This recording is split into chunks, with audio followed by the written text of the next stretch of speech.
Starptautiskā basketbola federācija apvienība izziņojusi, ka Latvijai ir viens jauns klubs viņu Eirokausos, tas ir Rīgas Zeļi, un balstoties uz šī piemēra pamata, kur uzzīmē schēmu, kā vispār basketbola klubu ceļš uz Eirokausiem varētu notikt.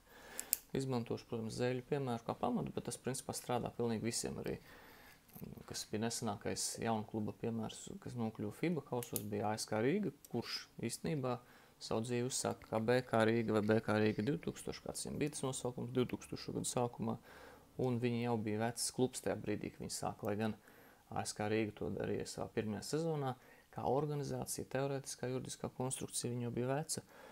Savukārt Zeļu gadījumā tas bija pilnīgi jauns notikums, un tad pirmais punkts ir projekta sākums. Zeļiem tas bija pirms 2 vai 3 gadiem. Attiecīgi tas bija, teiksim, viņu gadījumā tas ir laikam biedrība, ja? Bet vispār teorētiski basketbola klubs var būt biedrība, nodibinājums, akciju sabiedrība vai SIA. Ir dažādi plusi katrai no formām, bet tad šis ir pirmais lēmums, ko vispār pieņemt, lai varētu vispār mēģināt pat cerēt uz Eirokausiem. Protams, pēc tam ar to struktūru jāmēģina pieteikties nacionālā čempionātā.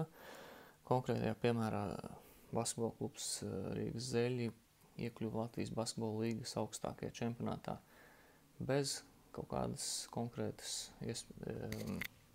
iepriekšējo gadu sasniegumiem 1. vai 2. LBL līgā, jo profesionālai basketbola klubu Latvijā nav daudz, ir vidēji 6 līdz 8 komandas. Tā kā, ja organizācija var parādīt, ka viņi saprot savu lietu un spēj nodrošināt čempionāta vajadzības, tas viss var notikt. Nākamais, protams, ir tad, kad ir izdevies iekļūt čempionātā, sportiskie sasniegumi. Bez tiem FIBA pilnīgi neko tālāk neskatīsies. Ja vēl nacionāla čempionātā var, bez sportiskā, vismaz Latvijas līmenī, ja, tas ir bez sportiskiem sasniegumiem tiek, tad uz FIBA vispār nav varianta. Tas ir FIBA kritērijs.